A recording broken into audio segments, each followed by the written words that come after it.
When people decide to start healing their family of origin issues, such as developmental traumas, unhealthy patterns within relationships, etc., they often aren't prepared for the disruption that occurs within their relationship with their loved ones.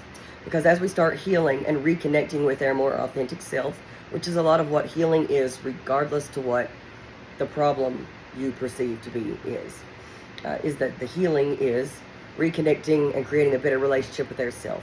So as we're doing that, we're unlearning those unhealthy belief systems. We're learning what interactions aren't good for us, maybe certain interactions that were abusive or harmful or hurtful to us. And we start setting healthy boundaries around those things, which means we start expressing what we can tolerate and what we can't. But then we have to follow that up with action. Once I tell someone, even someone I love, and this is why it's so difficult to begin to set boundaries. This is why many people want to set boundaries, but they get stuck because they're faced between the choice of choosing themselves or another person. Because if I choose to be authentically me, this other person may cut me off. That has the potential to disrupt the relationship more than it feels like it already was.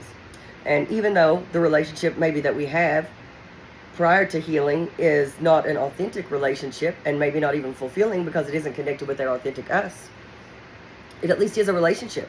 That's why we sacrificed ourselves to begin with, is we wanted the relationship and the connection. At some point we needed that relationship and connection, especially in childhood. So choosing that connection over us was a necessity. But in adulthood, we are capable of taking care of ourselves, and we are responsible for making choices about what we allow in our lives, what type of interactions we will permit and participate in. And unfortunately, just because we get better or we start to heal doesn't mean that our family will start to heal. And they often don't like it very much because it means that you're not showing up to things that you used to show up to, or you're saying no more, or you're not engaging the same way that maybe you did previously. Certain manipulative tactics such as guilt trips won't work anymore. The good news is many families will adapt. Does that mean that they will heal with you? No. Does that mean that they will change and seek out healing and authenticity to the same degree or with the same tenacity that you have? It does not mean that. And we have to accept other people and their right to make decisions for themselves.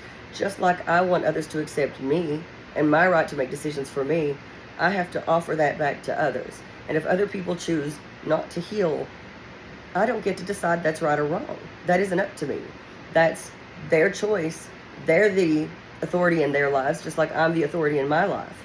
And I have to respect those decisions, again, just like I want my decisions to be respected in return. Otherwise, we're hypocrites, by the way. But in most cases, or many cases, I will say, family members will at least adapt to be able to maintain a relationship. They may eventually even stop certain really unhelpful patterns, but that won't happen right away. And so we have to be prepared to manage those interactions and make decisions about how we're going to handle them, preparing for them to continue in the foreseeable future. Only you can make decisions about what's good for you and what you need within your relationships, what you can tolerate and what you can't. And truthfully, most people can manage even very, very difficult relationships. We have to actively empower ourselves to influence those situations where we can. So that might mean that I don't engage in certain conversations. I don't talk about certain topics that I know are triggering in certain company. And I have to be prepared for other people to have feelings about that. Again, that's where we get stuck sometimes, is that, well, they'll get mad. They're upset when I said no, or they got upset. I said that I didn't want to talk about it, but they did it anyway. Well, they did. And so what now? They had that choice. You gave them the opportunity. You told them what you wanted. Now's the time to choose you, to stand on your words. Are you going to continue in a behavior that you have expressed is hurtful to you and you know is hurtful to you? Are you going to ignore what you know is hurtful to you and what you know you need because another person is? Or are you going to choose you even if they seem upset about it? It's okay to choose you. We have to. We also have to respect other people's right to choose themselves as well.